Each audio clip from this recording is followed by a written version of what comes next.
시간이 돌아왔습니다.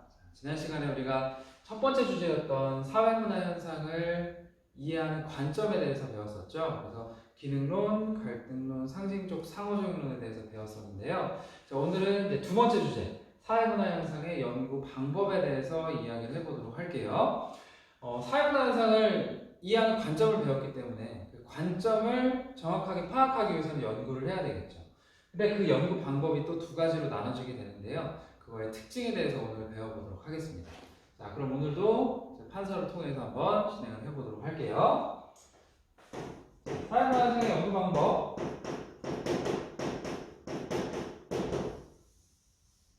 자, 연구 방법에 대해서는 우리가 크게 두 가지를 공부를 해야 돼요.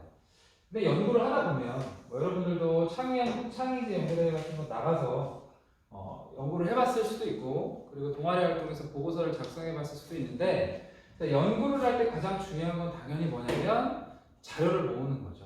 그렇죠? 그 자료를 모으는 거의 차이에 따라서 두 가지 연구 방법으로 나뉘게 되는데요. 첫 번째 연구 방법은요, 자료를 모을 때 자료의 양을 굉장히 중시하는 방법이라고 생각을 하시면 돼요. 그래서 뭐라고 우리가 보냐면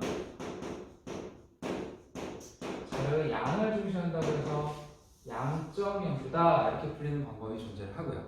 자, 반면에 자료를 수집할 때 양보다는 질을 더 중요하게 생각하는 방법이 있을 수 있겠죠. 그 연구 방법을 우리는 질적 연구 이렇게 이야기를 하기도 해요. 그래서 우리가 오늘 배울 방법은 양적 연구와 질적 연구인데요. 이 양적 연구와 질적 연구를 구분하는 객관적인 기준을 잠깐 소개를 하고 시작을 하도록 할게요. 자, 양적 연구와 질적 연구를 나누는 기준은요.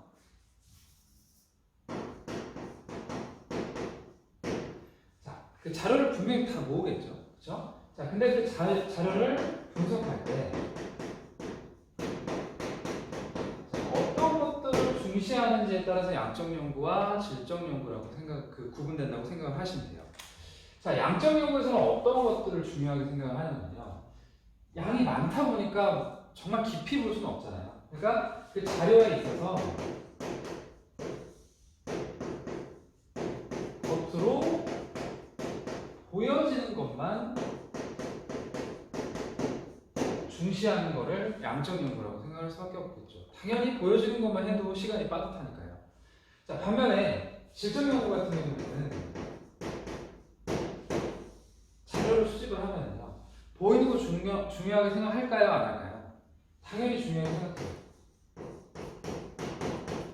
보이는 것도 중시하는데요. 이것뿐만 아니라 이 안에 담긴 심층적인 의미가 있겠죠. 심층적인 의미를 파악하는 것을 더 중요하게 생각하는 관점을 질적 연구라고 생각을 하시면 돼요. 그러니까 예를 들어서 내가 폭력적인 청소년이 뭔가를 연구하고 싶어요. 그럼 당연히 양적 연구에서는 뭐가 더 중요한 거냐면요. 폭력적인 청소년을 찾아내는 게 더 중요한 거고, 그리고 몇 대 때리는지가 더 중요한 거예요.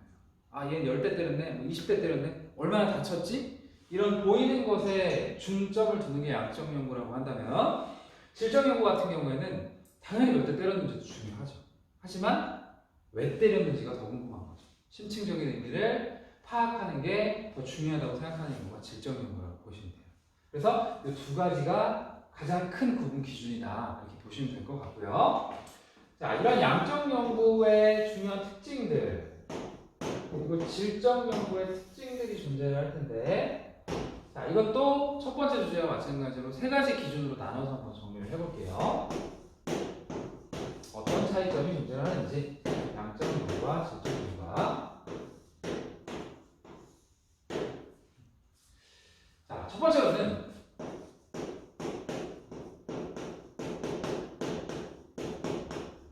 자, 연구 방법에서의 차이점이 있어요. 연구 방법. 자, 그리고 두 번째로는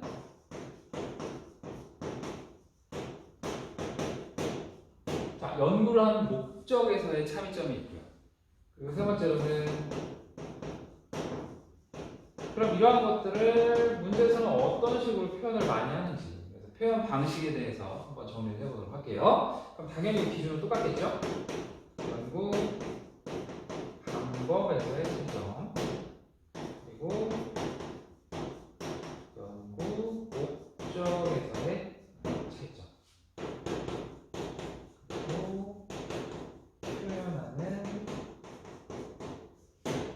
방식에서의 차이점. 자, 이렇게 세 가지로 나눠서 한번 정리를 해보도록 합시다. 자, 일단 자, 연구 방법으로 한번 가보도록 할게요. 자, 우리는 보통 인간이 개입되어 있지 않은 현상을 자연현상이라고 부르는데요. 자연현상 같은 경우는 인간이 들어가지 않은 현상. 그러니까 해는 동쪽에서 뜬다. 아니면 뭐 우리가 그렇게 좋아하지 않는 과학 같은 것들이 자연현상에 해당이 되겠죠. 반면에 인간이 개입되어 있는 현상을 우리는 뭐라고 부르냐면 사회문화 현상이라고 부르는데요. 자, 이 양적 연구를 중요하게 생각하는 사람들은 이 자연현상이랑 사회문화 현상의 연구 방법이 어떻다고 보냐면요. 같다고 봐요. 같다고 봐요. 왜냐면 자, 자연현상을 볼게요. 자연현상에서의 그 연구의 목적은 뭘까요? 과학의 목적은 뭐죠? 항상 이론을 만들어내서 실제로 증명하는 거예요.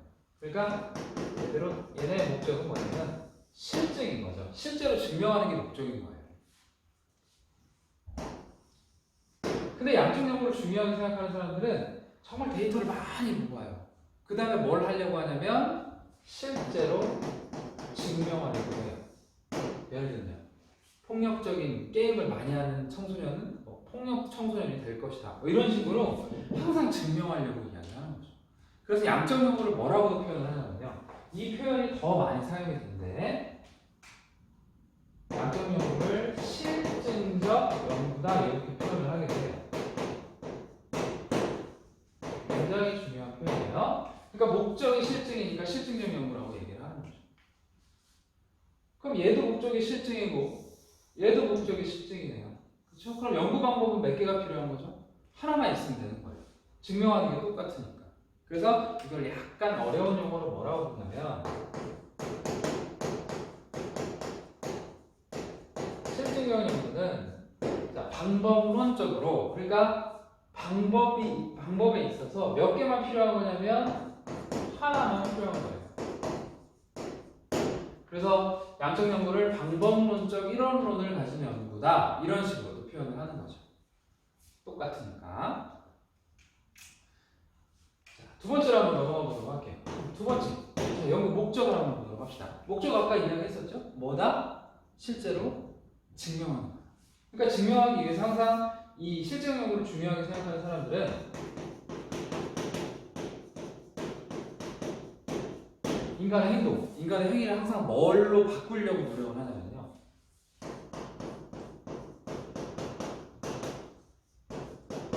숫자, 수량화하려고 노력을 해요. 숫자로 바꾸려고 노력을 하는 거죠. 다른 말로는 계량화라고 표현을 하는데요. 인간의 행위를 항상 숫자로 바꾸려고 노력을 해요. 자, 그 다음에 이걸 바탕으로 뭘 하기 위해서 노력을 하냐면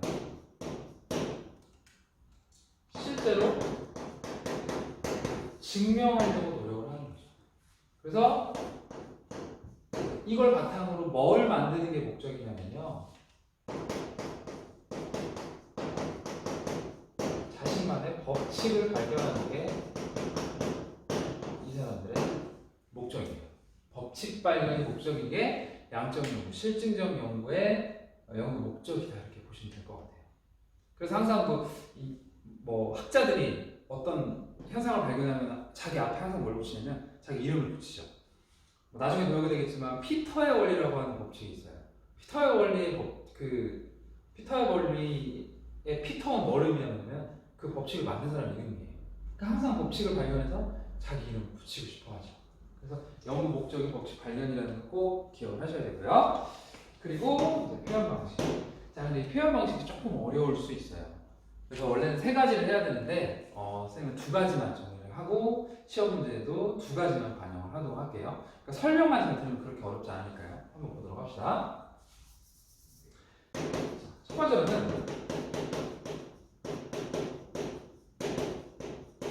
자, 이런 표현이 있어요. 현상에 대한 설명을 중시한다. 이런 표현이 있고요. 다 적고 이야기할게요. 그리고 연구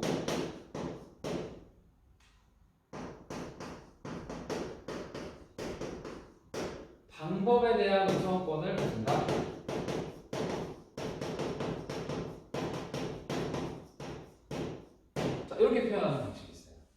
적어봅시다. 현상에 대한 설명을 중시하는 게 양적 연구. 연구 방법에 대한 우선권을 가지는 게 양적 연구. 설명을 한번 해볼게요. 양적 연구를 중요하게 생각하는 사람들은 항상 법칙을 발견한다고 했죠. 그렇죠? 그럼 그 법칙을 가지고 항상 뭘 하려고 하냐면 얘는 저것 때문에 저게 된 거야 하고 그 현상을 설명하려고 할 거예요. 그러니까 내 법칙이 맞지? 이렇게 이야기를 할 수가 있게요. 그래서 이런 표현을 사용을 하는 거고요. 그리고 두 번째로는 자, 이 사람들은 연구할 때 가장 중요한 게 뭐냐면요. 이 법칙을 발견하기 위해서 자기가 짜놓은 연구 절차를 잘 지키는 게 가장 중요해요. 그래서 연구 내용보다 그 연구 방법에 대해서 우선권을 가진다. 이렇게 표현을 하는 거죠. 어려울 수 있기 때문에 꼭 주의 있게 정리해 두셔야 돼요. 이거는 뭐 당연히 시험 문제 출제가 될 수밖에 없어요. 거의 알려주고 지금 시험 문제 내는 거니까요. 정리를 잘 해두시면 좋을 것 같고요.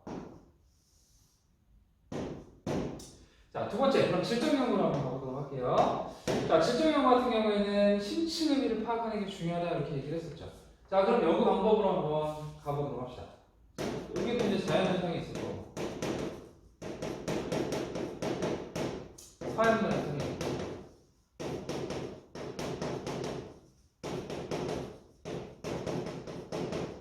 자, 자연현상의 목적은 뭐죠? 아까 이야기했던 것처럼 실제로 증명하는 게 목적이에요. 그렇죠? 과학은 항상 실제로 증명하는 게 목적이기 때문에. 근데 자, 요 해석적 연구, 질적 연구를 중요하게 생각하는 사람들은 이 사회문화 현상의 목적이 실증이 아니에요. 뭐냐면 뭘 파악하는 거? 심층 의미를 파악하는 거. 그리고 그 안에 어떤 내용이 들어있는지 해석하는 게 질적 연구의 목적이에요. 그래서 이 질적 연구는 다른 말로 뭐라고 부른다면요.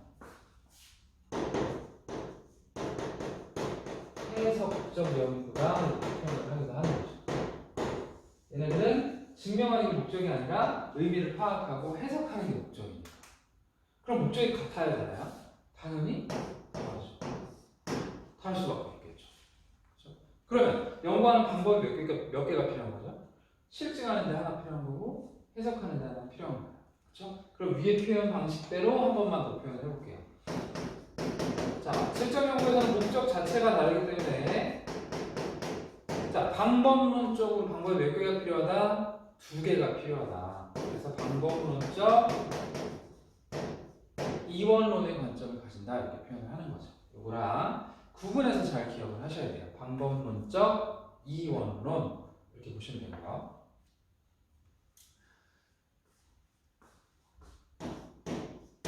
자, 두 번째 연구 목적. 연구 목적은 뭐 거의 다 이야기를 한 거죠. 이 사람들은 항상 인간에게 수량화하려고 하지 않아요. 할 수도 없다고 생각하고요. 뭐 하려고 하냐면 인간에게 심층적인 의미를 파악하는 그 안에 담긴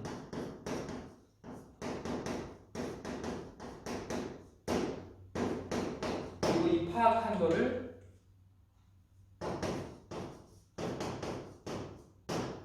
해석하려고 노력을 하는 거죠. 아, 이랬구나. 이 정도까지. 이걸 뭐 법칙으로 만들고 싶어 하지도 않고요. 만들 수도 없다고 생각을 해요. 그냥 해석하고 끝나는 게 질적 연구의 연구 방식이다 이렇게 보시면 될 것 같아요.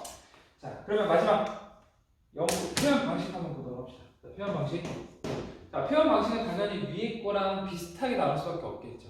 그렇죠? 자, 첫 번째. 자, 현상에 대해서 실증적 연구, 양적 연구는 설명을 중시한다고 했어요. 근데 이 사람은요. 어떤 현상이 있어요. 절대 설명하려고 하지 않아요. 그냥 그렇구나 하고 적고 끝나는 거예요. 그걸 우리는 기술이라고 생각을 해요. 기록하고 서술하는 상태에서 그냥 끝난다. 그래서 현상에 대한 기술을 중시한다. 이렇게 표현하는 거고요. 하나는 그리고 두 번째로는 이 사람들은 연구 방법을 굉장히 중요하게 생각을 했었죠. 근데 이 사람들은 연구 방법이 전혀 중요하지 않아요. 뭐만 중요하냐면 그 안에 담긴 심층적인 의미를 파악하기 위한 내용만 중요한 거예요. 그래서 연구 내용에 대한 우선권을 가진다 이렇게 표현을 하고 있어요. 연구 내용에 대한 우선권을 가진다. 그러니까 이걸 비교해서 기억을 해야 되는 게 가장 중요한 내용인 것 같고요. 자, 마지막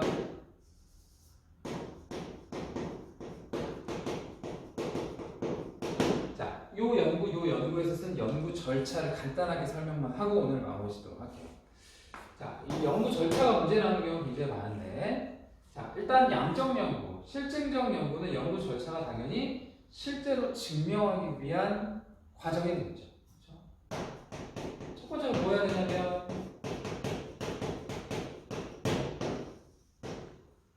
당연히 주제를 선정을 해야 돼요.